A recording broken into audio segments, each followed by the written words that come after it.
Na Rádio CBN Amazônia Belém dá sequência agora à rodada de entrevistas com os candidatos do Pará ao Senado Federal. Todos os 11 candidatos foram convidados para a reunião que aconteceu na Rádio CBN em 26 de agosto. Nesta reunião foram apresentadas as regras e realizado o sorteio, que definiu a ordem dessas entrevistas. Pelas regras, não serão permitidos ataques, ofensas aos opositores.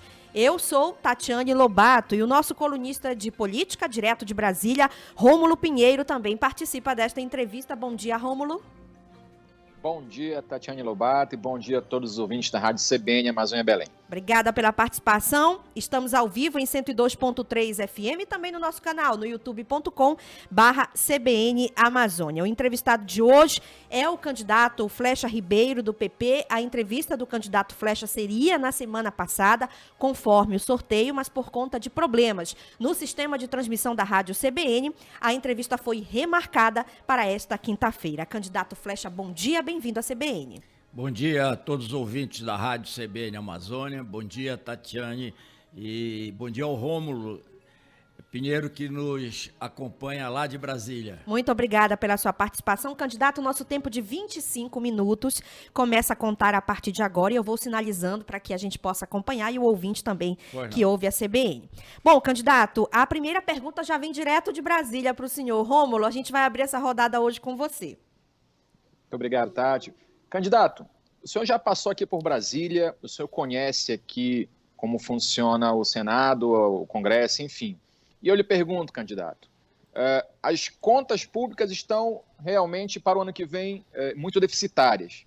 Considerando as perdas de arrecadação, as renúncias fiscais que o senhor tem observado, quais são os seus projetos para fazer com que o Estado recupere, pelo Estado do Pará, recupere a renda para que efetivamente possa investir em gastos públicos no decorrer do próximo mandato, candidato? Bom, eu quero dizer que ao tempo que eu passei por 14 anos com muita honra representando o Estado do Pará no Senado Federal, eu mantive uma atividade permanente para atender ao desenvolvimento do Pará e do Brasil. Com relação às contas públicas, nós sabemos todos que passamos por uma crise, que viemos de uma pandemia e agora uma guerra que trouxe um problema mundial, não é só do Brasil, mas o Pará está com as suas contas organizadas e equilibradas, fazendo investimentos maciços em todas as áreas de desenvolvimento, tanto na educação, quanto na infraestrutura, quanto na saúde. E o Brasil, por sua vez, ele tem uma previsão de crescimento ainda este ano de algo em torno de 2,5%, que é o que é previsto crescer no PIB. E vamos trabalhar para que possamos fazer a reforma que eu reputo como a mais importante de todas, que é a reforma administrativa, saber o tamanho do Estado que nós precisamos para que, após definirmos o tamanho do Estado, possamos, então, fazer a reforma tributária, para diminuir os impostos que penalizam a sociedade brasileira. Inclusive, candidato, esses dois temas estarão na pauta do Senado Federal a partir de 2023.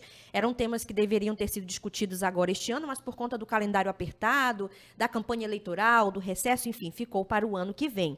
Em relação aos impostos especificamente, este ano tivemos aí uma grande polêmica, né, que ainda gera muitos debates, favoráveis ou não, a questão do ICMS, que é um imposto estadual, que é uma das principais fontes, né, de recursos aí, de receita dos estados. Houve uma diminuição aí por conta de uma aprovação que foi feita no Congresso e os estados estão se ressentindo desse dinheiro que deixou de entrar e que iria para a educação e para a saúde. Qual vai ser o seu posicionamento no Senado Federal, caso eleito? Essas duas pautas, eu não diria que elas vêm do ano passado, não, elas vêm de décadas. Sim. E lamentavelmente, nunca foram levadas a fundo. Não adianta fazer reforma tanto administrativa quanto tributária e fiscal de remendo. Nós precisamos fazer uma reforma para valer, ou seja, aquela que vá profundamente atingir os objetivos que se queira. Primeiro, tamanho do Estado, para que o Estado possa não ser gigante. E, para isso, é preciso investimento na geração de emprego e renda. A população, a sociedade, os jovens não podem almejar apenas o emprego no Estado, seja qualquer nível de Estado, município, Estado e União, mas sim partirem para o empreendedorismo, partirem para empresas que possam abrir vagas de trabalho e dando renda para o sustento digno das famílias. E também na questão que você perguntou, Tatiane, a questão dos impostos, né? Eu defendo quanto menor a carga tributária, maior será a arrecadação, porque nós temos que abrir a base contributiva. Ao invés de aumentar os impostos, nós temos que fazer um cálculo, e aí é difícil, porque eu participei de várias discussões no Senado Federal, e se Deus abençoar e a população do meu estado, os meus amigos do Pará, me confiarem um voto para eu voltar ao Senado, vou novamente continuar trabalhando para que a gente possa fazer uma redução gradual desses impostos, abrindo a base contributiva e aumentando a arrecadação. Agora, é uma reforma complicada, porque mexe no bolso. Quando eu digo no bolso, mexe no caixa dos estados, dos municípios e da União. Então fica aquele receio dos entes federados de não quererem perder receita. Então ninguém quer perder receita, mas é preciso que se faça uma transposição, se faça uma passagem de tal forma que haja um aumento de confiança e uma aceleração dessa reforma. Mas nós precisamos fazer. O Brasil não pode continuar com essa carga tributária que penaliza a produção e penaliza o acesso a mercados no exterior. Rômulo? Bom, nós perdemos a conexão com o Rômulo, eu vou tocar nossa entrevista por aqui. Entre as suas propostas, candidato Flecha, o senhor fala em uma coalizão, caso seja eleito, em criar uma coalizão pró-Amazônia no Senado Federal, que seria composta pelos políticos, né, pelos senadores da Amazônia. O senhor pode explicar um pouco mais dessa proposta? Pois não, Tatiana, e é bom que os ouvintes da rádio CBN Amazônia possam ter conhecimento, inclusive, de uma proposta exitosa que implantei há décadas passadas, quando estava presidente da Federação das Indústrias do Estado do Pará. Àquela altura, eu consegui, na CNI, que é a Confederação Nacional da Indústria, que concedesse ao Pará um espaço para que os empresários paraenses que fossem a Brasília tratar dos seus negócios pudessem ter um local que eles pudessem despachar, preparar documentos que não tinham. As grandes empresas sim, mas o pequeno e médio empresário aqui do Pará não tinha, ficava nos hotéis para isso. Consegui, naquela altura, com o presidente Albano Franco. Quando me foi cedida a área, eu convidei, então, todas as federações da Amazônia para que nós usássemos com uma área já mais ampliada para elas tivessem esse espaço. E criamos a Ação Pró-Amazônia, que está lá funcionando há mais de 20 anos, que ela foi idealizada por nós, instalada por nós, fomos o primeiro coordenador. E funciona. São 9 federações de indústria da Amazônia que trabalham em conjunto pelo desenvolvimento do nosso setor industrial. Da mesma forma, se nós trabalharmos isoladamente, nós somos fracos. Cada estado da Amazônia tem 3, cada estado brasileiro tem 3 senadores, independente de tamanho. Mas se os 3 senadores do Pará forem defender algo para o Pará ou para a Amazônia, nós temos que criar primeiro o espaço na Amazônia, fazer com que a nação brasileira olhe para cá de uma forma diferente do olhar que tem até hoje, colocando a Amazônia como o futuro do Brasil. O futuro do Brasil está aqui na nossa região. As riquezas do Brasil estão aqui e elas precisam sim ser exploradas de forma sustentável, ambientalmente e economicamente. E para isso é preciso unir todas as bancadas. Se nós conseguirmos fazer o que aconteceu nas federações de indústria, na bancada do Senado e, oxalá, na bancada da Câmara Federal, nós vamos ter no Senado 9 estados, são 27 senadores. É um terço do número de senadores do Brasil. Com certeza, de forma unida, nós vamos conseguir defender e aprovar os projetos de interesse da Amazônia. Agora, nós não podemos querer que um estado se sobressaia em relação ao outro, porque essa questão é difícil de você querer, por exemplo, privilegiar logo um estado. Não, vamos fazer um projeto para a Amazônia. Dentro desse projeto, cada estado vai ter a sua definição econômica e social. E aí sim, nós vamos batalhar para que esse conjunto possa ser levado com respeito pelo governo federal. Bom, já que o senhor tocou nessa pauta ambiental, não tem como se falar da Amazônia, é urgente o debate sobre desenvolvimento sustentável. O senhor falou muito bem aí das riquezas, o potencial da bioeconomia, em específico aqui no estado do Pará, e o senhor também defende o agronegócio. Qual é o meio termo, candidato? Olha, o meio termo eu não diria nem o meio termo, o caminho que nós temos que seguir é o caminho do desenvolvimento sustentável. O que é isso? Eu apresentei projetos quando estava no Senado Federal, que alguns aprovados, outros foram aproveitados pelo governo à época e transformados em lei, e outros ainda estão por serem aprovados, que eu pretendo, como disse, se retornar ao Senado Federal, pelas bênçãos de Deus e a confiança do povo do Pará, retomar o pedido. Não há necessidade mais de nós derrubarmos uma única árvore na Amazônia. Agora, é necessário que se possa usar as áreas já antropizadas. O que são áreas antropizadas? São aquelas áreas já abertas. Elas já estão abertas. Então, em sua totalidade, e fazendo a reserva florestal, e esse é um projeto que nós defendemos e aprovamos no Senado Federal, fazendo a reserva florestal em outra área, no mesmo bioma. Com isso, ao invés de você fazer um tabuleiro de xadrez, cada propriedade teria a sua reserva florestal, você pode fazer isso em bloco, dando a condição não só de áreas públicas, mas áreas privadas que não foram desmatadas, de poderem ter um retorno financeiro, fazendo um comodato, um aluguel para aquelas áreas que precisam recompor a sua reserva florestal, que o façam. E é importante. Por que eu digo que não precisa derrubar nenhuma árvore? Porque a tecnologia hoje, você tem áreas abertas sobrando. Antigamente, a relação da pecuária era de uma cabeça de gado por hectare.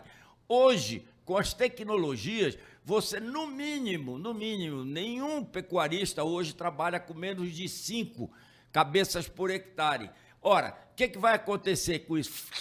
Se não falarmos também em confinamento, que aí a coisa multiplica por várias vezes. O que vai acontecer? Está sobrando pasto. E o que nós temos que fazer? Usar isso que está. Nós estamos aumentando o rebanho bovino. O Pará já é o 3º rebanho bovino do Brasil e sobra pasto. E essa sobra de pasto você planta soja, milho, arroz, dendê, cacau, todas as culturas. Inclusive, um projeto que eu fiz, que talvez muitas pessoas não saibam, o Pará, a Amazônia, ela não pode plantar cana-de-açúcar. E eu fiz um projeto permitindo esse plantio de cana-de-açúcar. O projeto teve a oposição dos ambientalistas, mas não tinha nada de baixo, porque não ia derrubar nada, é só usar a área. Se a gente pode plantar capim, soja, Dendê, por que não pode plantar cana-de-açúcar? Depois eu descobri que era um lobby dos usineiros do Sul e Sudeste, porque a nossa terra ela tem um índice de produtividade maior do que as de lá. E mais, um índice de sacarose maior. Então, eles não querem que seja feita esta concorrência. Quer dizer, não, a questão da Amazônia não é só ambiental, não, porque ambiental nós cuidamos. Nós, amazônicos, que trabalhamos aqui, cuidamos. A questão é econômica. E aí, o que é que vai acontecer? O presidente Bolsonaro assinou um decreto derrubando o decreto do presidente Lula que proibia o plantio de cana. Os partidos de esquerda foram para o Supremo Tribunal Federal. Era o meu projeto que estava tramitando. Ele assinou autorizando o plantio de cana na Amazônia. Os partidos de esquerda foram para o Supremo Tribunal Federal, está lá o projeto para o Supremo decidir. Há anos não decide e não se pode plantar cana na Amazônia e logo, logicamente, no Pará. Pô. Rômulo. Candidato, aproveitando esse gancho que o senhor trouxe aí para a gente sobre o Supremo Tribunal Federal, há uma crítica que vários candidatos passaram por aqui, uma crítica de alguns candidatos sobre o suposto ativismo do Supremo Tribunal Federal e de algumas cortes de justiça. O senhor no Senado, eleito, o senhor pensa, qual o seu posicionamento na escolha dessa autoridade, sendo que em quase 200 anos de Senado, apenas 5 foram rejeitados. Nos últimos 100 anos não houve uma rejeição a um candidato a uma vaga dessas nas cortes de justiça. Como é que a gente pode perceber, então, a sua postura como candidato e como senador no futuro, se as críticas existem, mas ninguém, na sabatina, ninguém reprova nenhum candidato a esses cargos, no caso, candidato? É verdade, Rômulo. Lamentavelmente, o Supremo Tribunal Federal, ele está com um ativismo exacerbado. Isso é reconhecido por toda a sociedade. Então, o que é necessário é que os ministros eles se atenham aos autos e façam avançar o julgamento daqueles projetos que lá estão. Eu citaria vários de interesse da Amazônia, de interesse do Pará.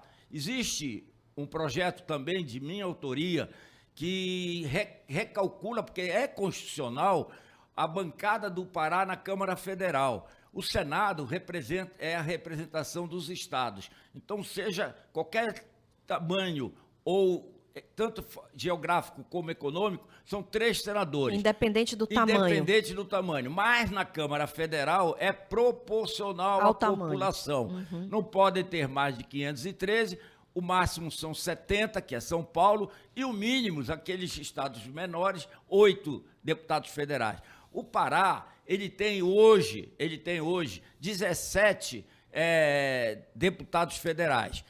De há muito tempo, ele já teria direito a ter mais do que o Maranhão, porque a população do Pará sempre foi maior que a do Maranhão. O Maranhão tem 18 e nós temos 17. Eu fiz um projeto lá em 2016 para recalcular essa bancada. Naquela altura, o Pará tinha direito a 21 deputados federais.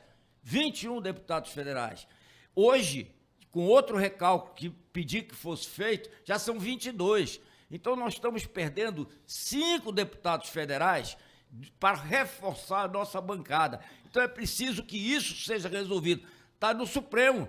O Supremo tem lá uma ação direta de omissão para que ele possa resolver isso, mandar fazer o que está escrito na Constituição. E o que é pior, isso seria obrigação do Congresso. É obrigação do Congresso fazer essa revisão. Não se consegue fazer pela dificuldade que tem, porque como não se pode e não se deve aumentar o número de deputados, uns estados vão perder para aqueles que aumentaram a sua população. Então, os que perdem, eles obstruem o andamento do projeto e não anda. Está lá o projeto que eu fiz e, retomando o Senado, vou voltar a trabalhar em cima dele para que o Pará tenha realmente o número de deputados federais proporcional à sua população. Bom, candidato, o senhor tem também entre as suas propostas, a gente chegou a 18 minutos de entrevista, vou ser bem breve para que o senhor possa falar sobre esse tema. Um pacote para apoiar a logística do estado do Pará. Nesse pacote consta as obras do Pedral do Lourenço, a Ferrogrão, que inclusive o projeto também está parado no Supremo Tribunal Federal. No Senado Federal, caso o senhor seja eleito, o senhor elencaria a prioridade da prioridade nesse pacote de logística? Sim, lógico, a logística para o estado do Pará é da maior importância. O estado do Pará, eu diria que é um país chamado Pará. Então, é o segundo estado em dimensão geográfica. Então, logística para nós é fundamental. Diferente do nosso vizinho Amazonas, o Pará ele é desenvolvido em todo o seu território. Não é só como o Amazonas na capital. Tem o interior pujante, né? Pujante. Então, você precisa trazer, e o governo do estado tem feito muito na logística, mas é preciso fazer mais ainda. Essa questão do Pedral do Lourenço, eu estava no Senado, aprovei o derrocamento e até hoje já tem quase, acho que 3 a 4 anos, não se consegue tirar a licença do IBAMA para iniciar o derrocamento. Quando estavam construindo a eclusa de Tucuruí, eu fui para a tribuna várias vezes dizer que a eclusa não serviria para nada se não fizesse o derrocamento. Ela ia ficar como um bibelô de geladeira, como está hoje, sem servir para nada. Por quê? Porque não é navegável o rio.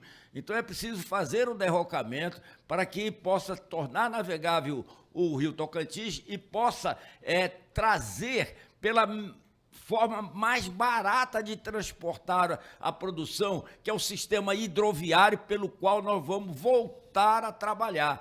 É importante, os nossos rios são as nossas avenidas, as nossas estradas. Então, é inconcebível que não se invista num sistema hidroviário, eu diria até nacional, mas pelo menos aqui na Amazônia, que a gente possa transportar através dos rios toda a nossa carga. E mais, nós temos que fazer a ferrovia no Pará, uma ferrovia que seja do Pará, que seja a espinha dorsal do Pará, que venha lá de Santana do Araguaia e venha até aqui Barcarena, para que possa desenvolver esse eixo. Nós já temos carga suficiente para que torna ela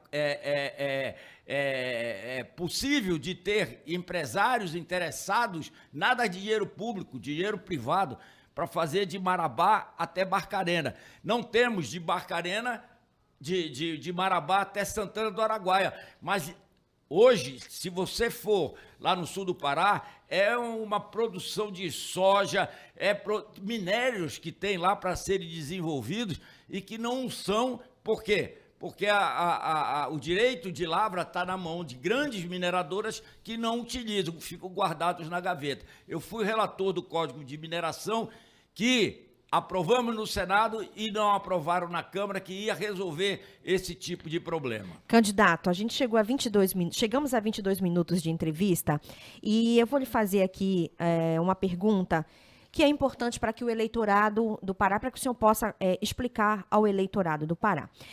Este ano, o senhor já declarou apoio público ao atual governador do estado e candidato à reeleição, Helder Barbalho. Na última eleição, o senhor foi candidato ao Senado pelo PSDB, hoje está no Partido Progressista. Como explicar ao eleitorado essa mudança e esse apoio ao atual governador do estado? A política, ela evolui.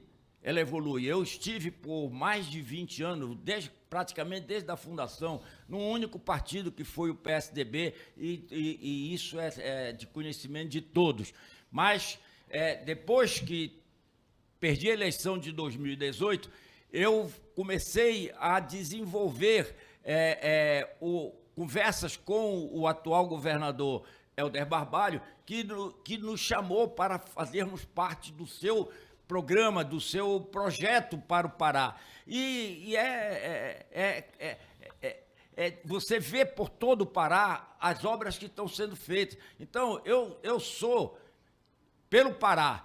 Então, o governador Helder Barbalho desenvolve hoje um trabalho nos 144 municípios. levando obras e serviços. Então, o Pará precisa continuar nessa linha, não há como mudar. Então, eu sou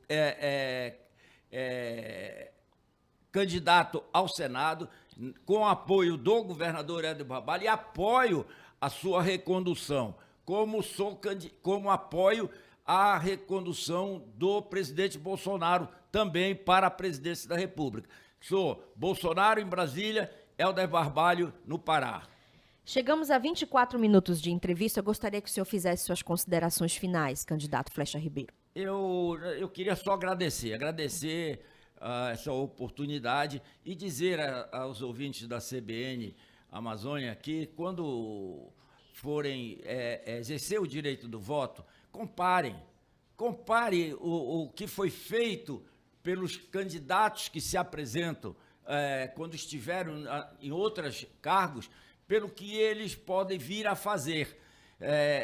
A nossa proposta é uma proposta bastante concreta para que o Pará avance na geração de emprego e renda, dê condições aos jovens para que eles possam ter ensino profissionalizante, que o SUS possa ter agendamento prévio, não ter necessariamente essas filas e as esperas longas. Eu quero agradecer a CBN Amazônia de novo e dizer que eu estou candidato ao Senado Federal com o número 111. Ok, muito obrigada ao candidato Flecha Ribeiro, do PP, e assim a gente encerra essa rodada de entrevistas com os candidatos do Pará ao Senado Federal. A proposta da Rádio CBN Amazônia, do Grupo Rede Amazônica, é possibilitar a você, eleitor e ouvinte da rádio que toca a notícia, a oportunidade para a melhor escolha. Você fica agora com o boletim de notícias e continua na programação da única rádio do Pará que só tem informação. Até amanhã.